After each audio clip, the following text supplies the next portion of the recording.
त्वमक्षरं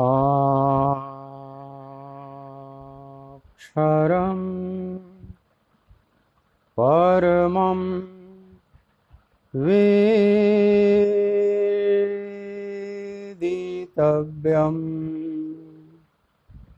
त्वमस्य विश्वस्य परं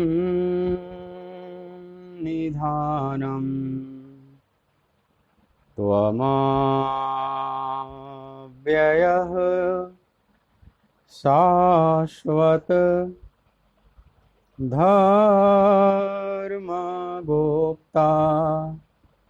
सनातनस्त्वं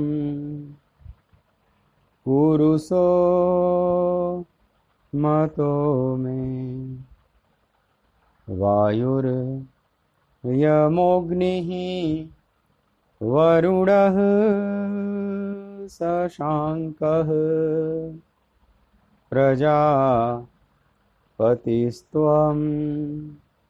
प्रपितामहश्च। नमो नमस्तेस्तु सहस्रकृत्वः पुनश्च भूयोऽपि नमो नमस्ते। बोलिए भक्तवत्सल भगवान की जय।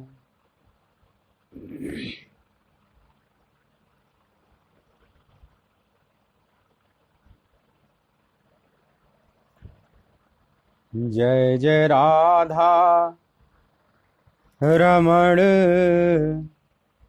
हरि बोल। जय जय राधा रमण हरि बोल। जय जय राधा रमण हरि बोल। जय जय राधा रमण हरि बोल। हरि बोल हरि बोल हरि बोल हरि बोल हरि बोल हरि बोल हरि बोल हरि बोल। जय जय राधा रमण हरि बोल।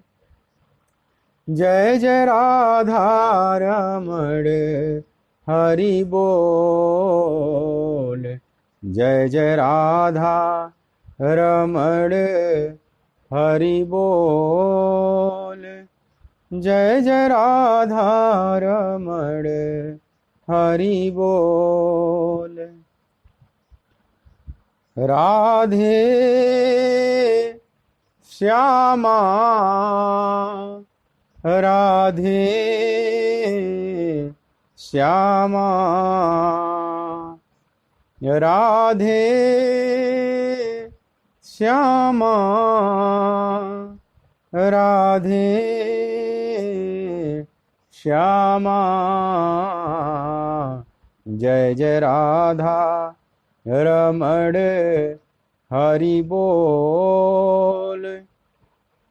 जय जय राधा रमण हरि बोल। जय जय राधा रमण हरि बोल। जय जय राधा रमण हरि बोल। जय जय राधा रमण हरि बोल। जय जय राधा रमण हरि बोल। बोलिए सच्चिदानंद भगवान की। श्रीमद् भगवद गीता ज्ञान यज्ञ के इस मांगलिक सत्संग सत्र में मेरी तरफ से, आराधना कुंज की तरफ से, वृंदावन धाम की तरफ से आप सभी प्रभु चरणानुरागी भगवत प्रेमी भक्त जनों का हार्दिक स्वागत है।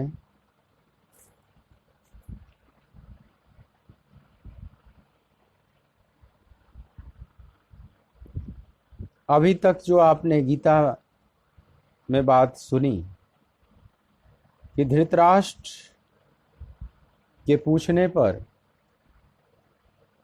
कि दोनों सेनाओं के मध्य में, दोनों सेना जो उपस्थित है कुरुक्षेत्र के मध्य में, उन लोगों ने क्या किया। संजय कहते हैं कि राजन, सर्वप्रथम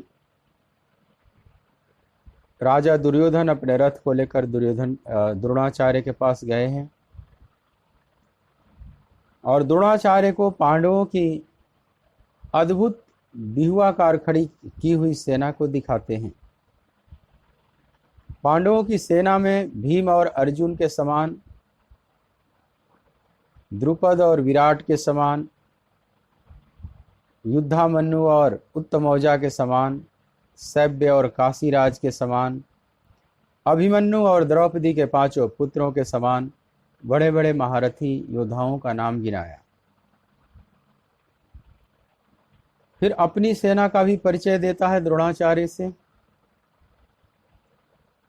एक तो स्वयं आप, गंगा पुत्र पितामह भीष्म, कुलगुरु कृपाचार्य, अंगराज कर्ण, आप ही का पुत्र अश्वत्थामा, विकर्ण, सोमदत्त का पुत्र भूरिश्रवा और भी बहुत से शूरवीर मेरे लिए प्राणों की आहुति देने के लिए अनेक दिव्यास्त्रों से सुसज्जित होकर यहाँ खड़े हैं और ये सब के सब महारथी हैं आचार्य।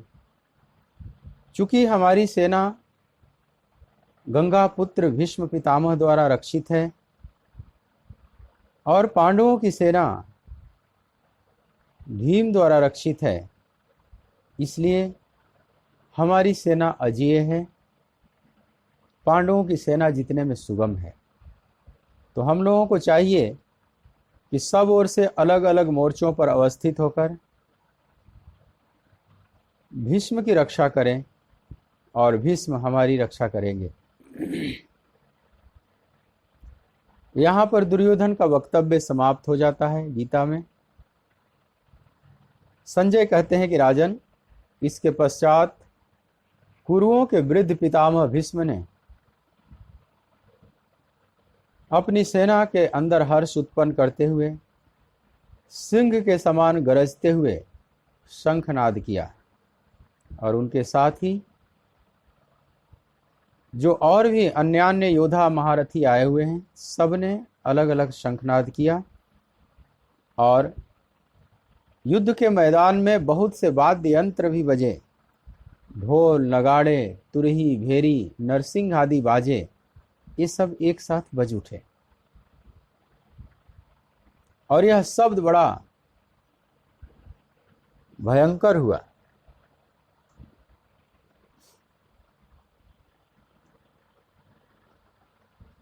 अब पांडव पक्ष की तरफ दृष्टि जाती है संजय की। संजय ने देखा कि श्वेत घोड़ों से जुते हुए महान रथ पर विराजमान माधव अर्थात भगवान कृष्ण, पांडव अर्थात अर्जुन ने भी दिव्यौ शंखों प्रदद्मतु, दिव्य शंखों का, अलौकिक शंख का नाद किया।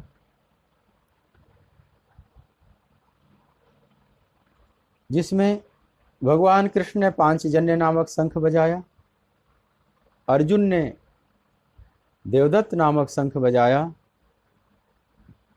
भीम ने पौंड्र नामक महाशंख बजाया, कुंती पुत्र राजा युधिष्ठिर ने अनंत विजय नामक शंख बजाया, नकुल तथा सहदेव ने सुघोष और मणिपुष्पक नामक शंख बजाया और इस शंखनाद के साथ ही और भी जो आए हुए थे बड़े बड़े योद्धा पांडव पक्ष से, जैसे श्रेष्ठ धनुष वाले काशीराज, महारथी शिखंडी, सेनापति धृष्टद्युम्न, राजा विराट, अजय सात्यकी, महाराज द्रुपद, द्रौपदी के पांचों पुत्र, सुभद्रानंदन अभिमन्यु, इन सब ने भी अलग अलग शंख बजाए। लेकिन जब पांडवों की तरफ से शंखनाद हुआ तो संजय कहते हैं कि राजन, यह उद्घोष इतना जबरदस्त हुआ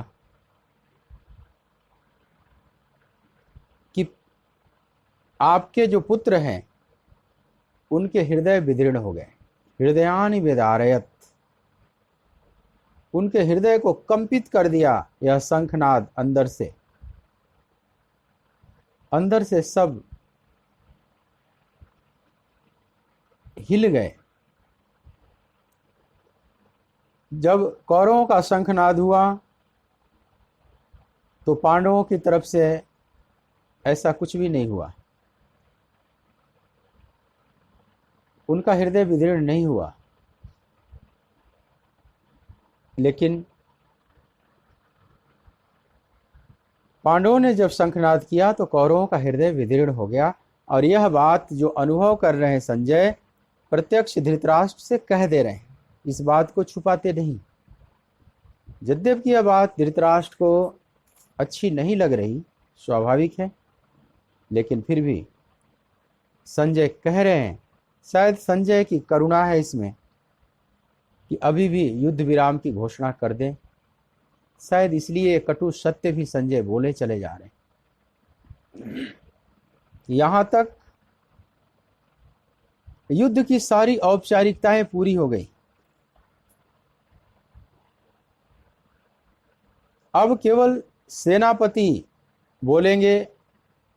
शंखनाद के बाद अब सेनापति कह आदेश देंगे, आक्रमण का आदेश देंगे एक दूसरे पर।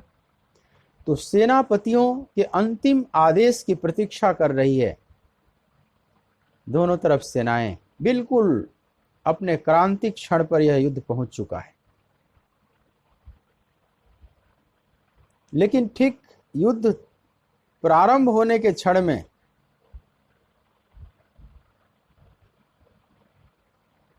यह कथा एक नई मोड़ लेती है। और ये मोड़ धरती के इतिहास का एक मिसाल बन गया।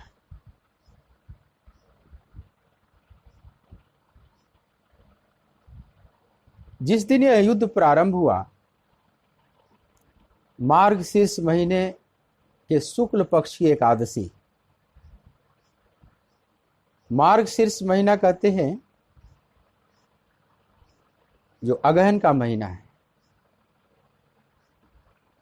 कार्तिक के बाद का महीना, उसमें जो शुक्ल पक्ष एकादशी आती है, मोक्षदा एकादशी जिसको कहते हैं, जिस दिन आप गीता जयंती मनाते हैं, उसी दिन यह युद्ध भी प्रारंभ हुआ महाभारत का। एक तरह अर्थ में देखा जाए तो मानवता का यह बहुत काला दिवस है, ब्लैक डे है।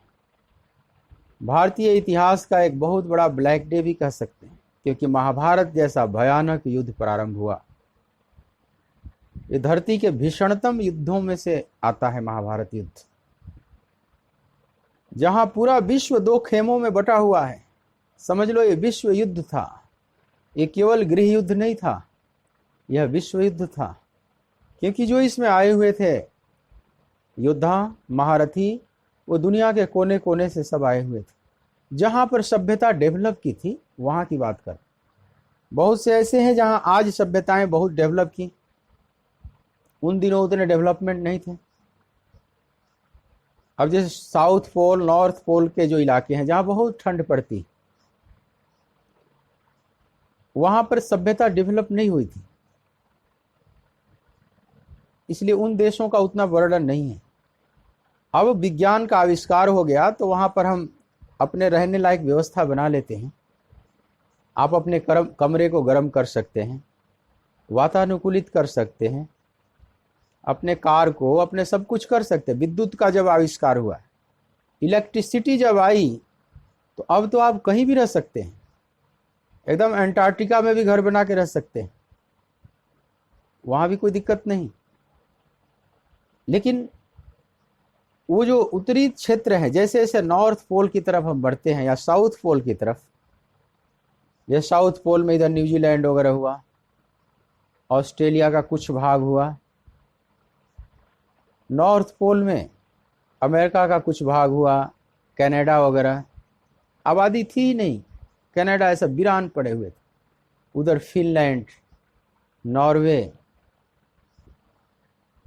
स्वीडन, ये सब जो नॉर्थ पोल के करीब के देश हैं, यहाँ कोई आबादी नहीं थी, नाम मात्र के लोग रहते थे। अमेरिका में थोड़े बहुत थे, उसको रेड इंडियन कहा जाता, हप्सी वगैरह थे, वहाँ सभ्यता डेवलप नहीं हुई थी। हाँ, साउथ अमेरिका में मैक्सिको वगैरह इधर डेवलपमेंट था, वहाँ के भी कुछ योद्धा आए हुए हैं इसमें, मैक्सिको के भी। महाभारत में कुल ऐसा वर्णन है। अर्जुन का एक विवाह हुआ, वो मत्स्यिका, समुद्र पार दूर देश में गए हैं जहाँ मत्स्यिका देश, वहाँ वर्णन आता है, उसी को आज मैक्सिको कहते हैं। तो साउथ अमेरिका वगैरह से भी लोग आए हुए हैं, अफ्रीका से आए हुए हैं, अरब के बहुत इसमें भाग लिए हुए थे। काल यवन तो था ही, जिसको भगवान ने यहाँ पर जलाकर मार डाला, मथुरा में धौलपुर के पास मार डाला, उसको काल यवन, अरब से आया हुआ था। तो इधर मंगोलिया से भी आए हुए हैं, जिसको रूस वगैरह आज कहते हैं। सोवियत रिपब्लिकन जितने थे अब विखंडित हो गए, इन सारे देशों के लोग इसमें आए हुए हैं। तो यह एक तरह से विश्व युद्ध था, वर्ल्ड वार था। 2 खेमों में पूरा विश्व बट चुका था, क्योंकि वर्ल्ड वार भी होता है तो उसके मूल में 2 ही देश होते हैं, 2 जगह टकराव होता है और पूरा विश्व 2 खेमों में बढ़ता चला जाता है। तो यह महाभारत का भयानक युद्ध, जो भारतीय चेतना को कंपित कर दिया,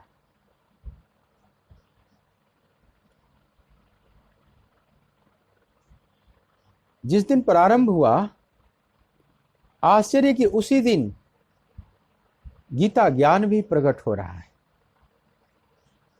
मानवता को एक सबसे बड़ा उपहार भी परमात्मा दे रहा है, मानवता को एक बहुत बड़ा युद्ध भी दिया। ये तो मानवों की कृति थी, मनुष्यों ने एक बहुत बड़े युद्ध को जन्म दिया, लेकिन उस करुणामय प्रभु ने गीता रूपी अमृत को भी जन्म दिया।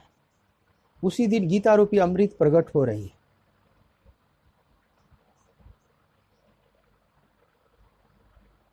जैसे समुद्र मंथन होता है तो उसमें से अमृत निकला, जो श्रेष्ठतम रत्न है वो अमृत है।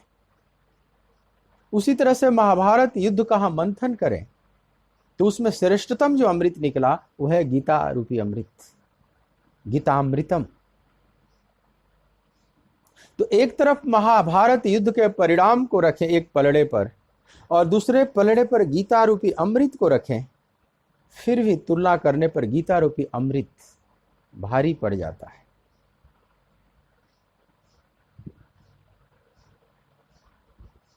क्योंकि महाभारत युद्ध तो हुआ, बहुत बड़ा नुकसान भी हुआ, हर युद्ध अपना बहुत एक विनाश छोड़कर चला जाता है, लेकिन जगत में शांति स्थापित करने के लिए वह भी जरूरी होता है।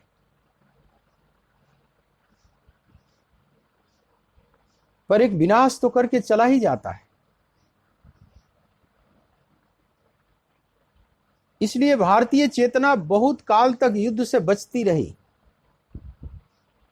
आज भी कहीं झगड़े होते हैं तो लोग कहते हैं जैसे महाभारत न हो जाए। महाभारत और युद्ध जैसे पर्याय बन गया। लोग घरों में महाभारत पुस्तक रखने और पढ़ने से डरने लगे, यद्यपि ये घोर अज्ञान है। महाभारत रखने से आपके घर में महाभारत नहीं होता। भगवत गीता भी तो महाभारत ही है ना। भगवत गीता तो सर्वाधिक घरों में पाई जाती है। महाभारत भारत का बहुत पवित्र ग्रंथ है। इसी ने तो गीता रूपी अमृत प्रदान किया। महाभारत के गर्भ में, महाभारत के हृदय में ही तो गीता रूपी अमृत है। तो आप गीता घर में रखते हैं तो महाभारत रखते हैं, बात तो एक ही है।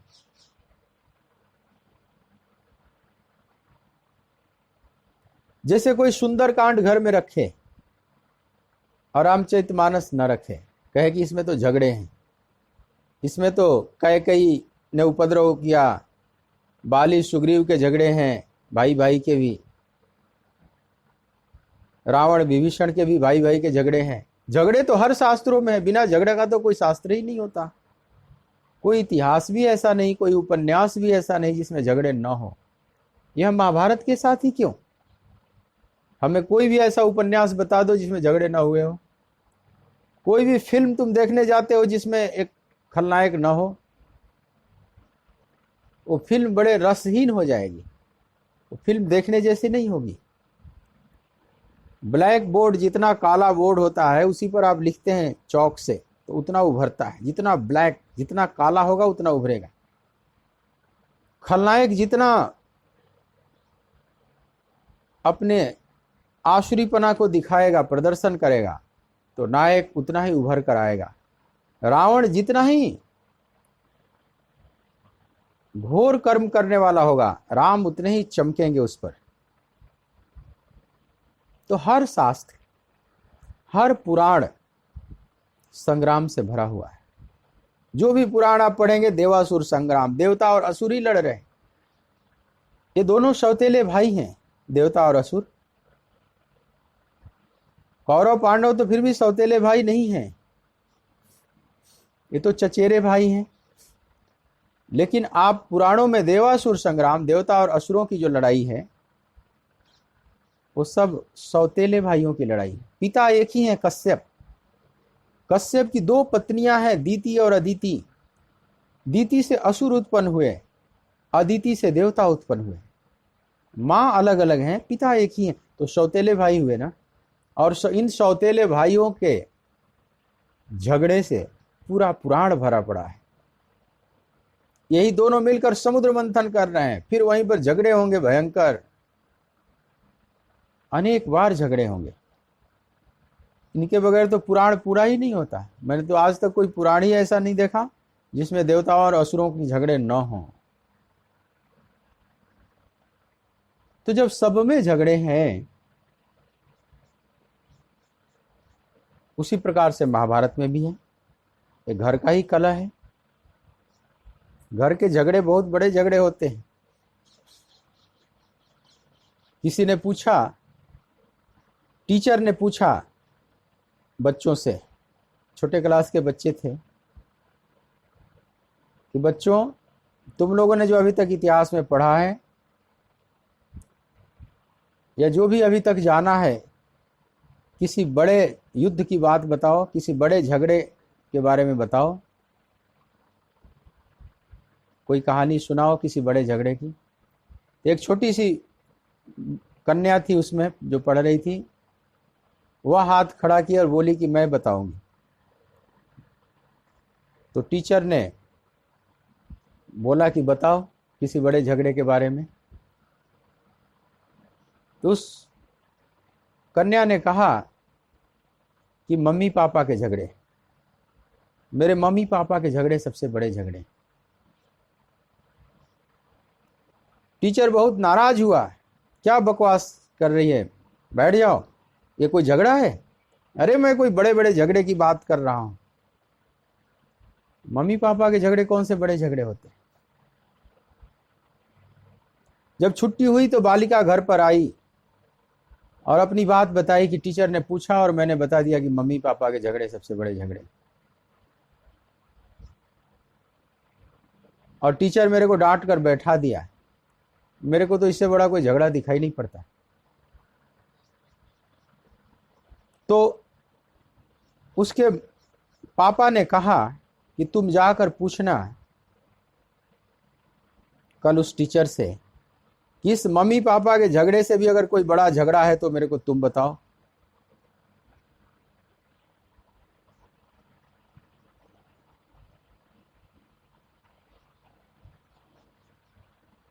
कोई भी झगड़े देखने में छोटे होते, घर से ही प्रारंभ होते हैं।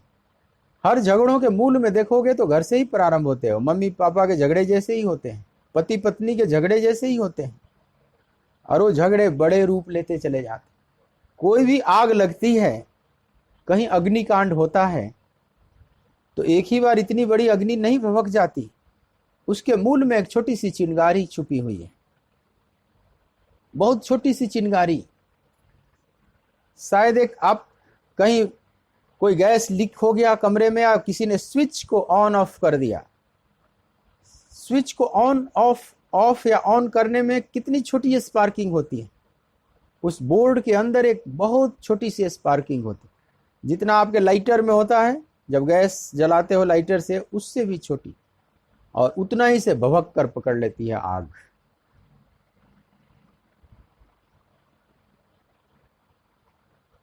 हर झगड़े के मूल में एक छोटी सी चिंगारी ही होती है, और देखते देखते विराट रूप ले लेती है। वास्तव में जो महाभारत है, ये युद्ध है, ये हम सबके भीतर है। बाहर तो इसका प्रोजेक्शन है, ये बाहर प्रोजेक्ट होता है। कोई भी युद्ध जो धरती पर लड़ा गया, व्यक्ति के अंतःकरण के युद्ध का प्रोजेक्शन है। मान लो सेकेंड वर्ल्ड वॉर लड़ा गया, दूसरा विश्व, अभी अभी हमारे पीछे जो युद्ध सबसे बड़ा हुआ है, ह्यूमैनिटी ने सबसे बड़ा जो युद्ध देखा है वह सेकेंड वर्ल्ड वॉर 1939 से 1945 तक चला। और 45 में हिरोशिमा और नागासाकी का भयानक जो घटना घटी, एटॉमिक वेपन्स का जब प्रयोग किया अमेरिका ने, उसके बाद पूरा विश्व थर्रा गया, स्वयं अमेरिका भी थर्रा गया। उसने भी नहीं सोचा था इतना बड़ा विनाश से बम करेगा। उसके बाद फिर कहीं परमाणु बम का प्रयोग आज तक हुआ नहीं। 1945 से लेकर 2020 तक कोई परमाणु बम का प्रयोग नहीं हुआ है, जबकि उससे पहले प्रथम विश्व युद्ध और द्वितीय विश्व युद्ध में देखोगे बहुत कम अंतर है। प्रथम विश्व युद्ध 1914 से लेकर 1919 में चला, और 1919 से फिर 39 में प्रारंभ हो जाता है द्वितीय विश्व युद्ध।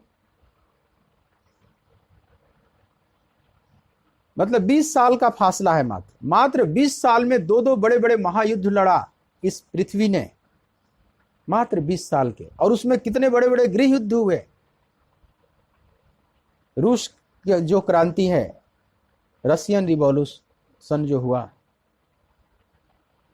उसी बीच में प्रथम विश्व युद्ध चल रहा था, रूस की क्रांति भी चल रही है भयंकर। उससे थोड़े दिन पहले फ्रांस की राज्य क्रांति हुई थी। यूरोप पूरा लड़ रहा था आपस में, भयंकर पूरा बैटल फील्ड बना हुआ है, पूरा यूरोप युद्ध क्षेत्र बना हुआ है। तो कई महायुद्ध केवल इन 20-40 सालों में लड़े गए। लेकिन 1945 के बाद आज तक, अब 1900 चला भी गया, 20 शुरू हो गया, 2000 शुरू हो गया, 20वीं शताब्दी पूरी हो गई, हम 21वीं शताब्दी में प्रवेश कर गए। शताब्दियां बीत गई, 100 साल होने वाले हैं। प्रथम विश्व युद्ध के पूरे हुए 100 साल हो गए, लेकिन फिर अभी थर्ड वर्ल्ड वॉर नहीं हो रहा है। बहुत ऐसा लगता है कि राष्ट्र लड़ेंगे, लेकिन केवल दिखाई पड़ता है, वे लड़ेंगे नहीं। अभी विश्व युद्ध नहीं होगा कोई भी, चाहे कितना ही भी किम जोंग पागल हो जाए, लेकिन अभी विश्व युद्ध नहीं। क्योंकि सब देश जानते हैं कि यह विश्व युद्ध कोई साधारण नहीं होगा। जो तीसरा विश्व युद्ध होगा, इसमें केवल सैनिक नहीं मरेंगे, ये तो शायद इस मानवता को बिल्कुल पीछे न ढकेल दे, इस मानवता को बहुत पीछे आदि मानव की तरफ न फिर से ढकेल दे। इसलिए अल्बर्ट आइंस्टीन से पूछा, अल्बर्ट आइंस्टीन ने जब सुना हिरोशिमा नागासाकी तबाह हो गया, जापान तबाह हो गया, बहुत कष्ट हुआ। अपने वैज्ञानिक पने पर धिक्कारा, आइंस्टीन ने अपने दरवाजे को बंद कर लिया। अमेरिका के लोग बधाई देने आने लगे। था तो जर्मनी का, लेकिन हिटलर के डर से भाग कर, चूंकि यहूदी था, यहूदियों को पकड़ पकड़ मारता था हिटलर, भागा, शत्रु देश में चला गया। और एक वैज्ञानिक ने परमाणु बम की खोज में मदद किया, लेकिन सोचा भी नहीं था कि इसका इतना दुरुपयोग हो जाएगा। वो तो सोचा कि इससे एनर्जी पैदा होगी, ऊर्जा का एक अल्टरनेट मिल गया, बहुत बड़े ऊर्जा का स्रोत मिल गया।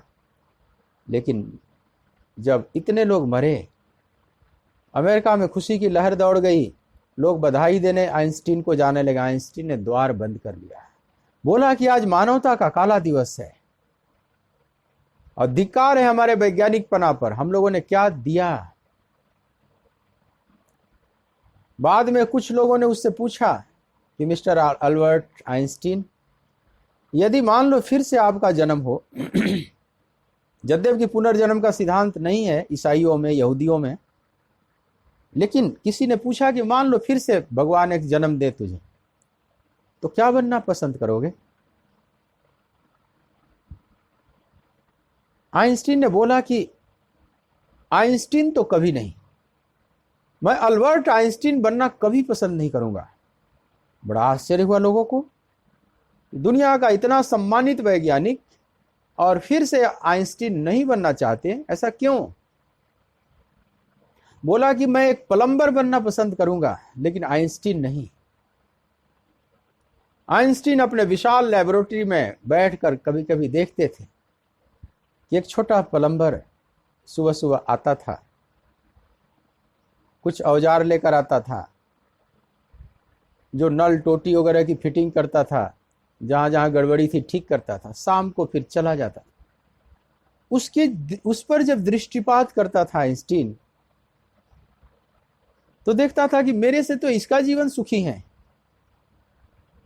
इस पर जैसे कोई भार ही नहीं, कोई तनाव ही नहीं, छोटा सा इसका परिवार है, दिन भर अपनी ड्यूटी करता है, शाम को अपने परिवार के साथ बिताता है जाकर, फिर सुबह आता है, बस इसकी दिनचर्या इतनी ही है।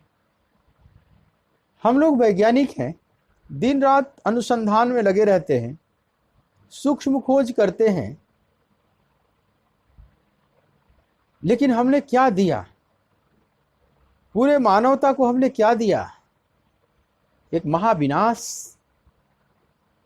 जैसे पूरे मानवता के लिए कब्र खोद दिया।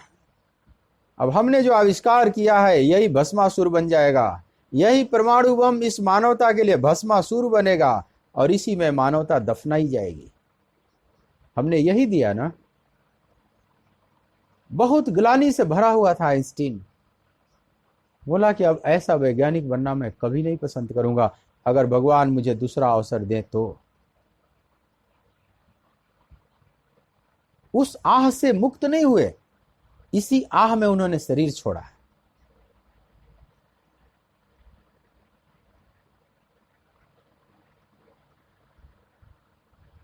तो वह जो सेकेंड वर्ल्ड वॉर हुआ, उसके मूल में आप जाएंगे तो वहां भी एक चिंगारी प्रकट हुई थी। इतना बड़ा युद्ध एक ही बार नहीं हो जाता। और उसके मूल में एक व्यक्ति था, जर्मनी का चांसलर एडोल्फ हिटलर जिसको कहा जाता, ये इस युद्ध का महाखलनायक था। इसके मन में यहूदियों के प्रति घृणा पैदा हो गई। ये ईसाई था, क्रिश्चियन था। तो जो जेविस हैं, यहूदी हैं, उनके प्रति घृणा की इन्हीं यहूदियों ने हमारे क्राइस्ट को क्रॉस पर लटकाया, जीसस क्राइस्ट को। तो मैं इन यहूदियों को धरती से नेस्तनाबूद कर दूंगा, समाप्त कर दूंगा। अब देखो, अंदर आसुरी वृत्ति है। अब ये अंदर की आसुरी वृत्ति निकलना चाह रही है, कोई बहाना ढूंढ रही है। अब ये प्रोजेक्ट होना चाहती है, अंदर की ज्वालामुखी फूटना चाहती हैं। अब कोई ना कोई बहाना चाहिए। तो हिटलर ने क्या बहाना बनाया कि मैं यहूदियों को धरती से समाप्त कर दूंगा। जबकि हिटलर कोई धार्मिक व्यक्ति नहीं था, बहुत बड़ा अहंकारी बहुत था, खलनायक नेचर का बहुत था। और उसने यहूदियों को मारा, 60 लाख से ज्यादा यहूदियों को मारा है, पोलैंड में सबसे ज्यादा। और उस युद्ध का महाखलनायक ने, करोड़ों सैनिक इसमें आहूत किए गए, 60 लाख से ज्यादा, कोई कोई तो कहता है 1 करोड़ के लगभग यहूदियों को मारा।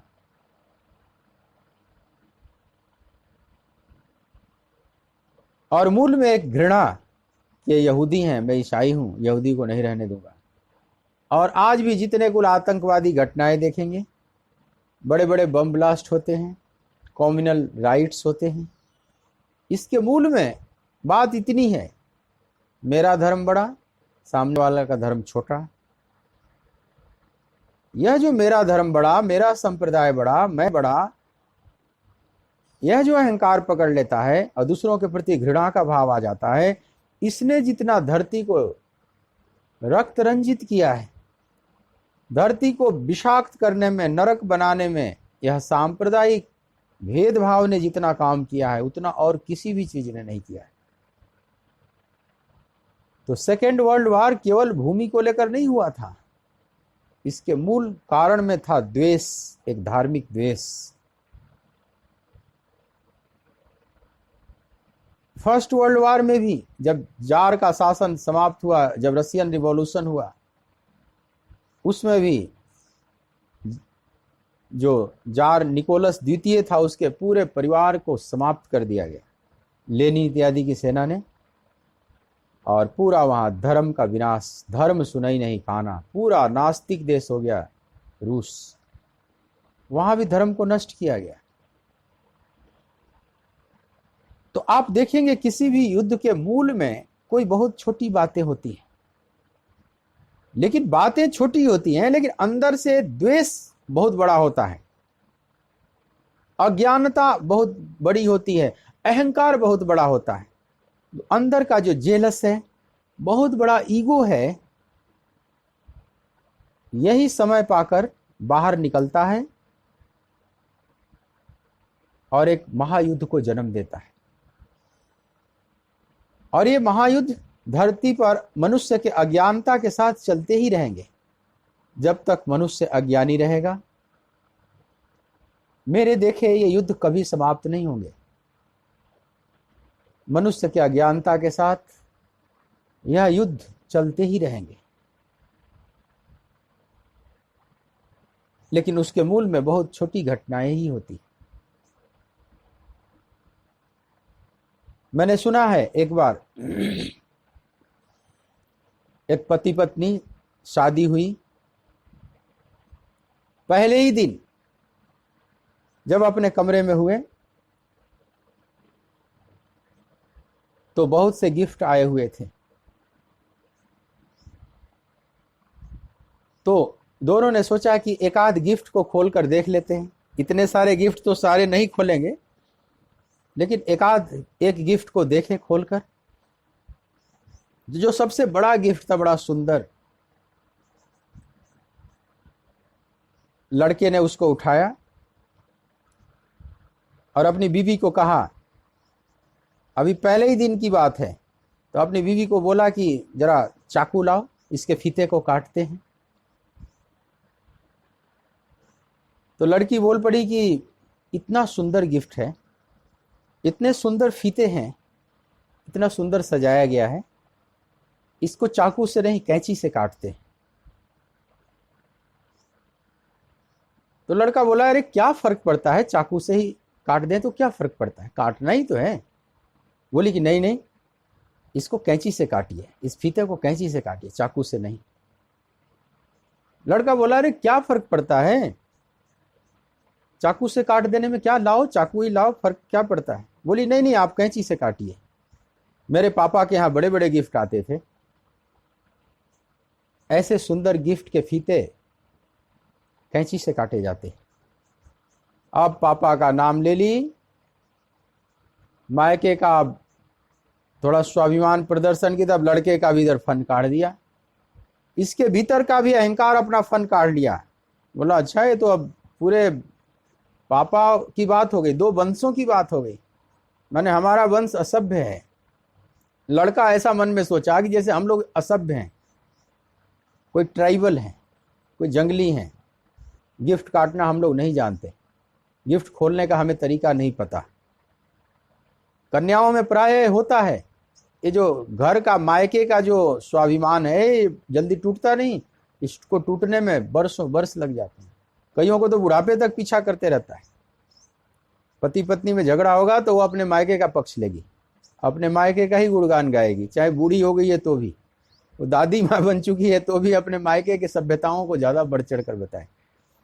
और शुरू शुरू में तो बहुत ज्यादा होता है। तो इस लड़के का भी अहंकार फन काढ़ लिया। तो लड़के ने बोला कि जो भी हो, लेकिन अब ये फीता तो चाकू से ही काटा जाएगा।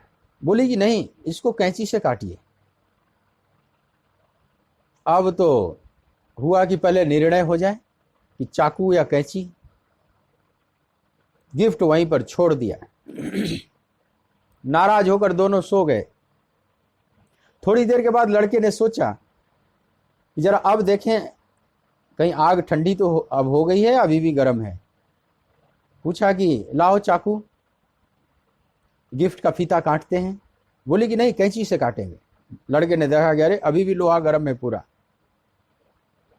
अब दोनों कुल झुक नहीं रहा है, लड़का भी नहीं झुक रहा है, अपने अहंकार में पड़ा हुआ है कि चलो इसी का मान रख दें, कैंची से ही लाओ, तुम्हारे मान को रख दें, कैंची से काट देते, क्या फर्क पड़े। लेकिन नासमझी बढ़ती चली जा रही है। अब जो झुकेगा उसका कुल छोटा हो जाएगा, असभ्य हो जाएगा। रघुकुल रीति सदा चली आई, प्राण जाई पर बचन न जाई। अब प्राण भले चले जाए लेकिन बचन नहीं, क्योंकि जो झुका उसका कुल झुका, जो जीता उसका कुल बहुत सभ्य कहा जाएगा, बहुत मैनरपूर्ण कहा जाएगा, सिविलाइज्ड कहा जाएगा। रात बीत गई बहुत, फिर नींद खुली लड़के की। बोला, सोचा कि अब शायद गुस्सा ठंडा हो गया हो। बोला कि लाओ चाकू लाओ, गिफ्ट काटते हैं। फिर बोल पड़ी कि नहीं, चाकू नहीं, कैंची से काटेंगे। कोई झुकने के लिए तैयार नहीं है। सुबह हो गया, चाकू कैंची का निर्णय ही नहीं हो पा रहा है, और दोनों में तनातनी चल रहा है भीतर। और कई दिन बीत गए, घर वालों को कुछ पता नहीं चल रहा है कि इन दोनों में किस बात को लेकर झगड़ा है, कुछ भी पता नहीं। झगड़ा है ये भी नहीं पता चल रहा है। ऊपर से दोनों पोज पानी बनाकर घर वालों के सामने ठीक दिखाई पड़ रहे हैं, जैसे दोनों बड़े एक दूसरे को प्रेम कर रहे हैं। लेकिन जब कमरे के अंदर होते हैं तो दोनों एकदम 36 के आंकड़े पर हैं। 1 महीना बीत गया और गिफ्ट अभी भी कोने में वैसे ही पड़ा हुआ है, और चाकू और कैंची का निर्णय नहीं हो पा रहा है। कभी अब तो ये दोनों का एक तो संकेत का शब्द बन चुका था। जैसे ही लड़का चाकू बोले तुरंत वो कैंची बोलती थी। कभी कभी विनोद में भी कहते चाकू तो तुरंत बोले कैंची।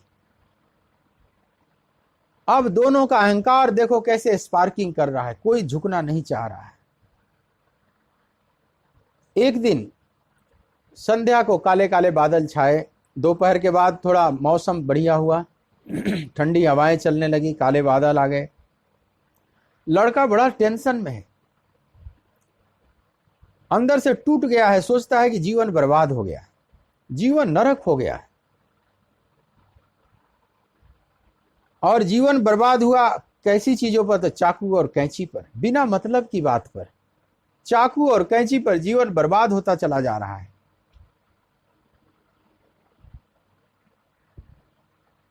तो संध्या समय बोला अपनी पत्नी को कि चलो जरा घूमने चलते, शहर के बाहर जो बढ़िया लेक है, सुंदर झील है, आज चलो वहां घूमने चलते। पत्नी भी तनाव में थी, सोची कि चलो थोड़ा मूड हल्का करेंगे दोनों। गए, शायद कंप्रोमाइज हो जाए, पत्नी भी चाहती थी। झगड़ा तो कोई भी नहीं चाहता, तनाव दोनों को कष्ट देता है, दोनों चाहते थे, लेकिन अहंकार झुकना नहीं चाह रहा है। वो चाहते हैं कि सामने वाला झुके, मैं क्यों झुकूं। और जब झील के किनारे गए तो एक बोट किराए पर लिया लड़के ने, जिसको स्वयं चलाएगा चप्पू। पत्नी को बैठाया स्वयं, और चप्पू चलाता हुआ स्वयं नाव को खेते हुए बीच झील में ले गया। बीच झील में ले जाकर अब पत्नी को कहा कि अब बोलो, चाकू या कैंची। पत्नी बोली कि कैंची। बोला कि ठीक से सोच लो, विचार कर लो, अब यहां कोई बचाने वाला नहीं है तुझे, चाकू या कैंची। बोली कि कैंची। फिर से एक बार बोला कि अभी फिर एक बार मौका देता हूं, अब ये निर्णायक है, चाकू या कैंची। फिर भी उसने, कन्या ने कहा कि कैंची, और उसने चप्पू उठाया और मारा और गिर पड़ी, झील में गिर पड़ी, गोते खाने लगी। एक बार नीचे डूबकर बाहर आई ऊपर। फिर पूछा कि अभी भी मौका है, अभी भी बोल दो, चाकू या कैंची। तो बोली कि कैंची। इतना कहकर फिर डूब गई। और फिर दोबारा, अब उसका चेहरा तो बाहर नहीं आया, लेकिन थोड़ी देर के लिए हाथ बाहर आया और दोनों उंगली बाहर आए, जैसे विक्ट्री का चिन्ह बनाते हैं ना, ऐसे, और कैंची कैंची करती हुई और सदा के लिए डूब गई। और इस कहानी का एंड यहां हुआ। लेकिन इस कहानी के मूल में जाइए, एंड तो यहां है, एंड तो बड़ा भयानक है, एंड तो बड़ा विभत्स है, लेकिन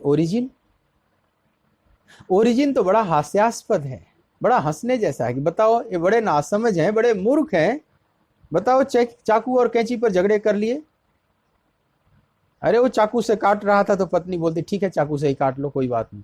या पति कह देता कि कोई बात नहीं, तू कैंची हिला दे, तुम्हारा भाव रख देता हूं। बात इतनी सी थी ना, ये बात इतनी सी थी जैसे बहुत बड़ा अग्निकांड होता है तो कहीं गैस लीकेज हो गया और मात्र किसी ने स्विच को ऑन ऑफ कर दिया, उससे जो स्पार्किंग हुई, उतनी स्पार्किंग ही पूरे बिल्डिंग को और पूरे अपार्टमेंट को अपने आगोश में ले लिया। तो हर झगड़े के मूल में घटना छोटी होती है, लेकिन वो घटना बाहर से देखने में छोटी है, स्पार्किंग है की तरह है, एक तिल्ली की तरह है, लेकिन उसके भीतर अहंकार बड़ा है, राग द्वेष बड़ा है।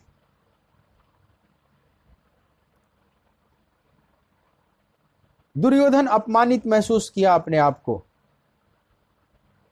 मैं दानव द्वारा बनाया गया वह जो माया महल था इंद्रप्रस्थ का, जब पानी में गिर गया, गोते खाने लगा।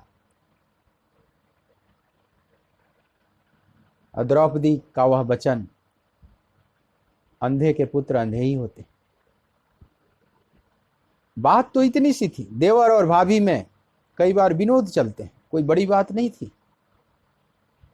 लेकिन यहां देवर भाभी का रिश्ता तो केवल ऊपर ऊपर देखने का है, अंदर से तो एकदम शत्रु वाला रिश्ता है। अंदर तो द्वेष की ज्वालामुखी उठ रही हैं, लपटें उठ रही हैं। इस बात को द्रौपदी को भी तो समझना चाहिए था कि यह शब्द इस ज्वालामुखी को प्रकट करने में बहुत मदद करेगा। तो वह शब्द बहुत माने नहीं रखता, लेकिन अगर द्वेष है भीतर तो बहुत माने रखता है। आप रोज अपने स्विच को ऑन ऑफ करते हो अपने घर में, कोई आग नहीं लगती, लेकिन अगर वही गैस चूल्हे में लीकेज हो जाए, गैस सिलेंडर में लीकेज हो जाए और वो कमरा पूरा गैस से भर जाए, तो एक स्पार्किंग भी बहुत बड़ी घटना को जन्म दे सकती है। तो जिसके भीतर अहंकार का, द्वेष का या एलपीजी गैस भरा हुआ है, उसके लिए तो कोई भी बहाना चाहिए, कोई भी बहाना बहुत बड़ी घटना को जन्म दे देगा। वो सारे बहाने हैं। भीतर का द्वेष, वो जो बाहर झगड़े होते हैं, वो समझ लो प्रोजेक्शन है।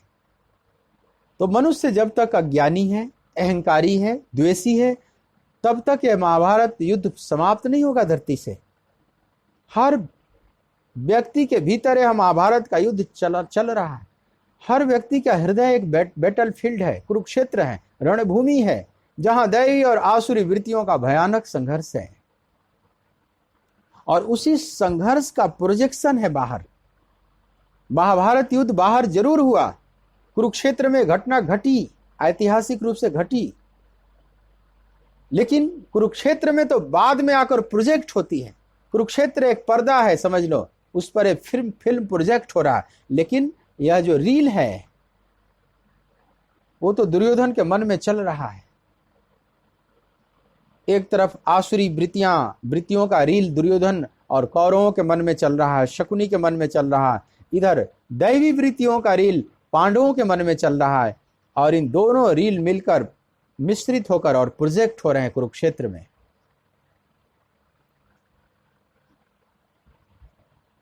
लेकिन युद्ध केवल कुरुक्षेत्र में ही नहीं हुआ, ये युद्ध धरती के प्रारंभ के साथ ही चल ही रहा है और चलता ही रहेगा।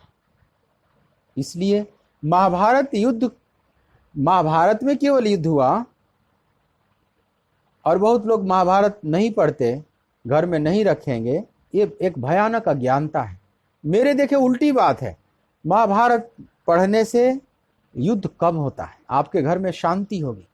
जो भगवत गीता पढ़ते हैं, गीता घर में रखते हैं, मतलब महाभारत ही तो है, और आप पूरा महाभारत पढ़ेंगे तो और शांति स्थापित होगी घर में। किस राह से बचना है, किस राह से चलना है, झगड़ों के कारण क्या होते हैं, स्वार्थमय जीवन नहीं होना चाहिए, अति महत्वाकांक्षी नहीं होना चाहिए, अत्यंत पुत्र मोह नहीं होना चाहिए, अत्यंत पद और सिंहासन से लगाव नहीं होना चाहिए, अत्यंत मैं और मेरा का भाव नहीं होना चाहिए जैसे धृतराष्ट्र में था। ये सारी चीजें दिखाई पड़ेंगी, इससे आपको उपदेश मिलेगा। और फिर महाभारत में तो बहुत कुछ भरा पड़ा है, ज्ञान विज्ञान से भरा हुआ यह महाभारत महर्षि श्री कृष्ण द्वैपायन वेद व्यास ने वैसे ही नहीं लिख दिया। इतना मेहनत जो किया, 1 लाख से अधिक श्लोकों में, ये कोई अकारण मेहनत नहीं किया, इसके पीछे उनका भाव है मानवता का कल्याण। लोग पढ़ें, मार्गदर्शन लें और अपना कल्याण करें। इसलिए महर्षि व्यास ने स्वयं महाभारत की स्तुति करते हुए कहा कि धर्म, अर्थ, काम और मोक्ष, ये 4 पुरुषार्थ कहे जाते हैं जीव के। मनुष्य के 4 पुरुषार्थ हैं, धर्म, अर्थ, काम और मोक्ष।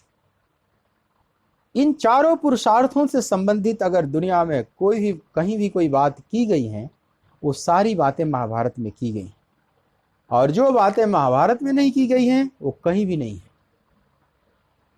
यह बात सुनने में थोड़ी अतिशयोक्तिपूर्ण लगेगी, लेकिन ये बिल्कुल सत्य है। महर्षि व्यास कोई भी बात वैसे नहीं बोल रहे, वो बिल्कुल तौल कर बोल रहे हैं।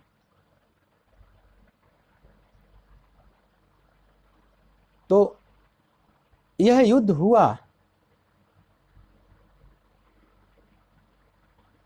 एक अर्थ में कहें तो मानवता का काला दिवस भी उस दिन था, लेकिन यह युद्ध बहुत कुछ दिया। इसी महाभारत ने गीता रूपी अमृत को प्रकट किया, जो 5000 सालों से उस युद्ध को भी याद करती है भारतीय जनता, लेकिन उससे भी ज्यादा याद करती है भगवत गीता को।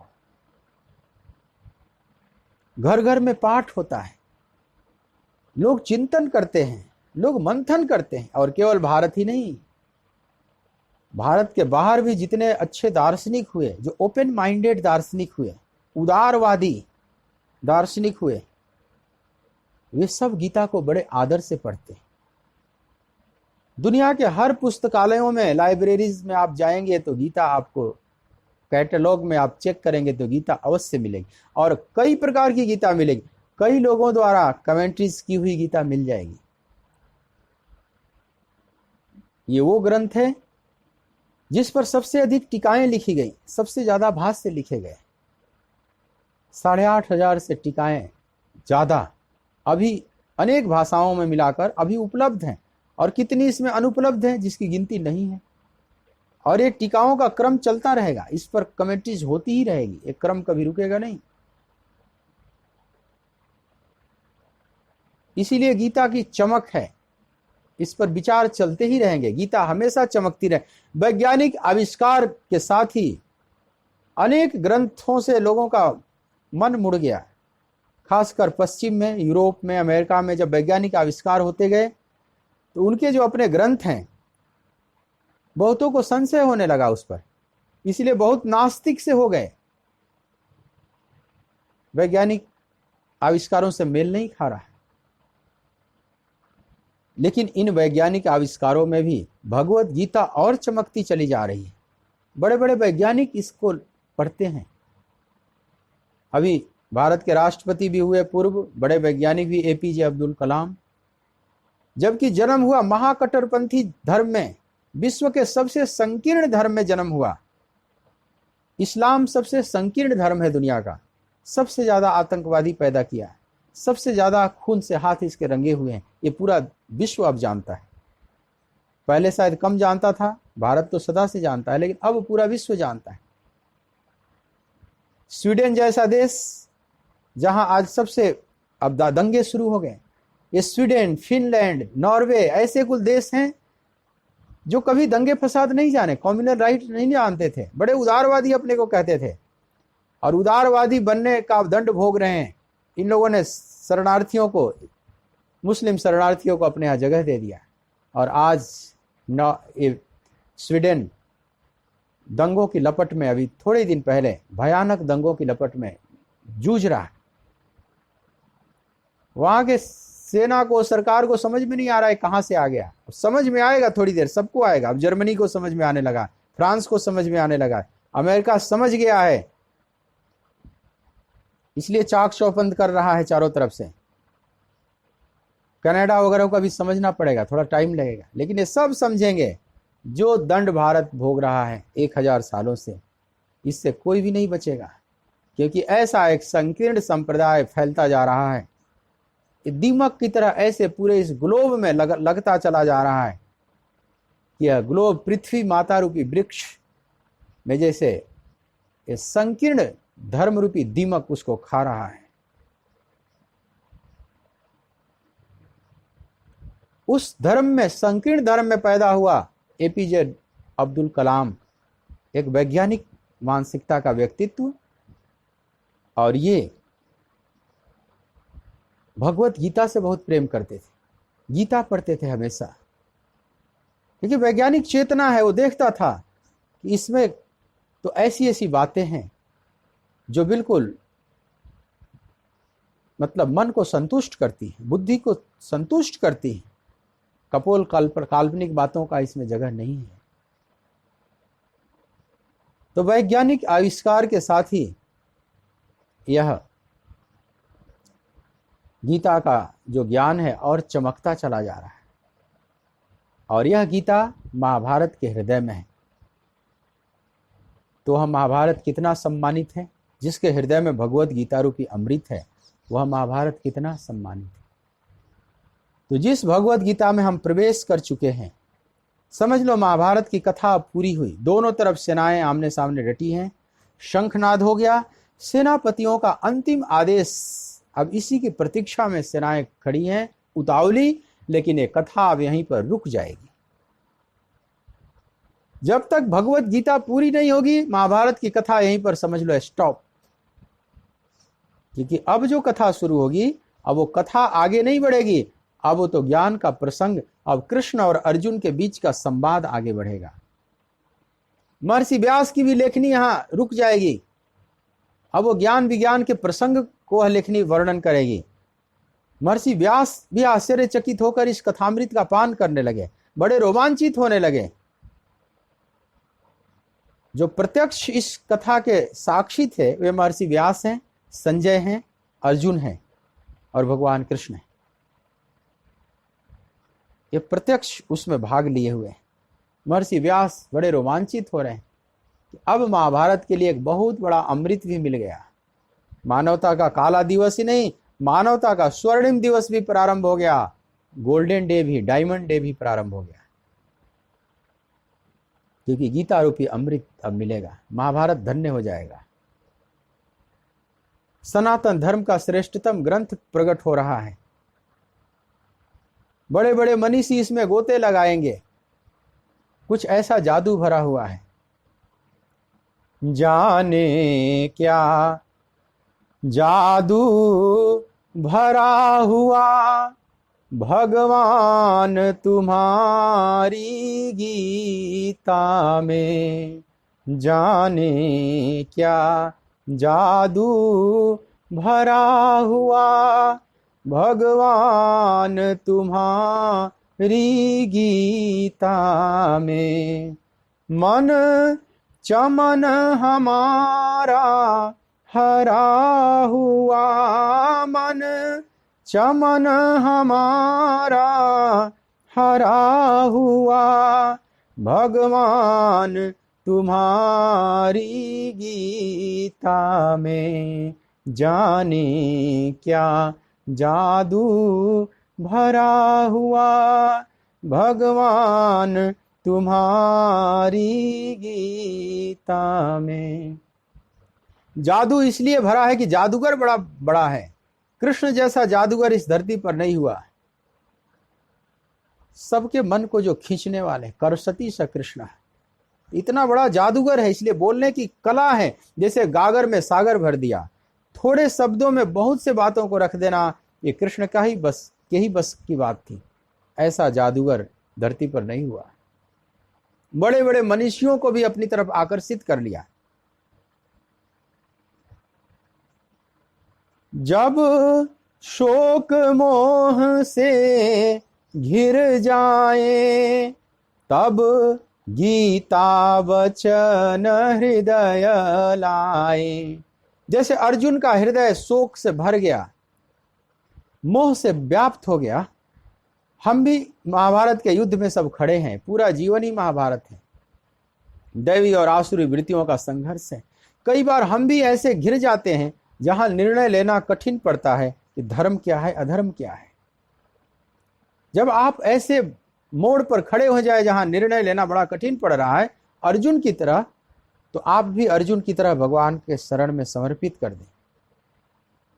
जब शोक मोह से घिर जाए, तब गीता वचन हृदय लाए। युग युग का अनुभव जुड़ा हुआ। युगों युगों से ऋषियों ने जो सत्य का अनुसंधान किया है, सब भगवान कृष्ण ने इसमें रख दिया। तो युग युग का अनुभव जुड़ा हुआ। भगवान तुम्हारी गीता में, जाने क्या जादू भरा हुआ। भगवान तुम्हारी गीता में। गीता संतों को प्यारी है। गीता संतों को प्यारी है। श्रुति वेद धर्म अनुसारी है। संतों को, जो अपने संशयों का अंत करने में लगे हुए हैं, जो भगवंत को पाने के लिए प्रयासरत हैं, जो साधक हैं, उन्हें बहुत प्रिय है। या जो सिद्ध हो गए उन्हें भी बहुत प्रिय है। गीता संतों को बहुत प्रिय है, संसारियों को नहीं।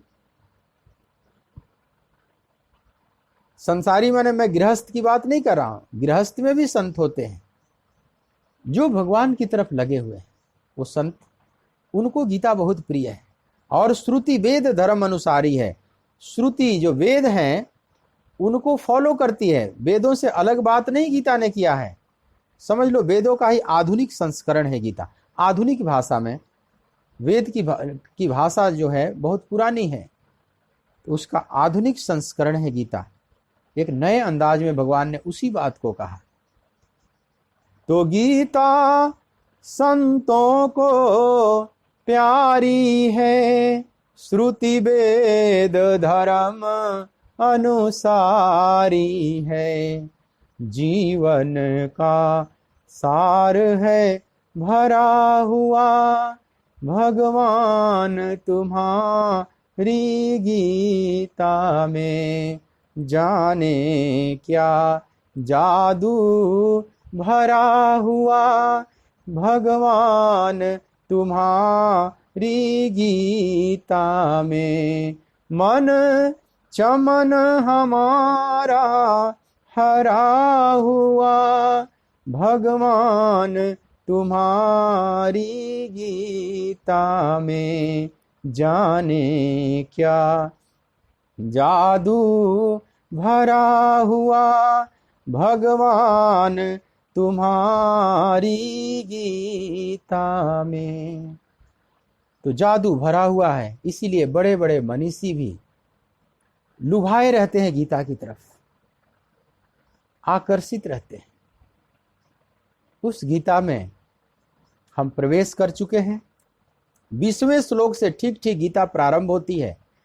कल से हम बात करेंगे, आज केवल उस श्लोक का फिर से उच्चारण कर लेते हैं। 20वां श्लोक प्रथम अध्याय का। अथ व्यवस्थितान् दृष्ट्वा धार्तराष्ट्रान् कपिध्वजः प्रवृत्ते शस्त्र संपाते धनुरुद्यम्य पांडवः। संजय कहते हैं कि राजन, अथा अब एक नई बात, नई मोड़ ले रही है कथा यह राजन।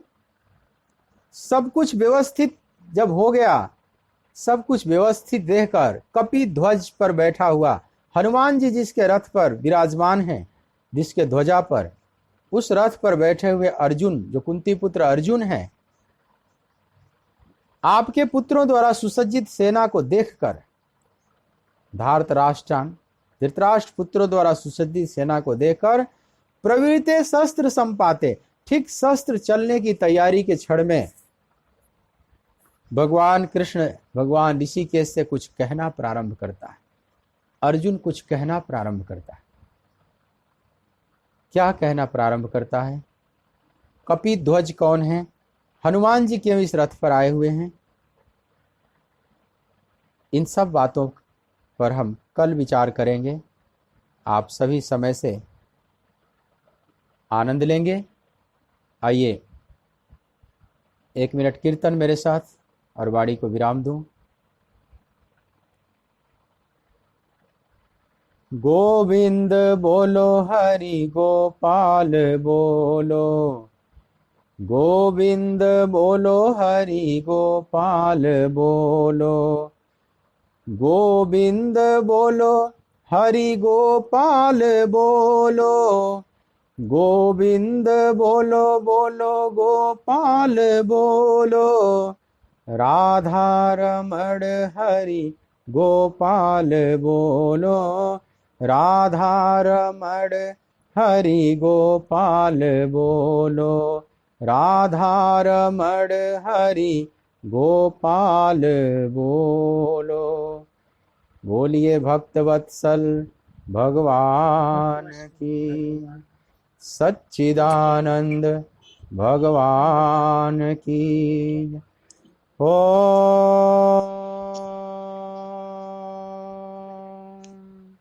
नमः पार्वती पतये हर हर महादेव। स्वामी जी जय श्री कृष्ण, मंगलम अस्तु। जय श्री कृष्ण, जय श्री कृष्ण, जय श्री कृष्ण,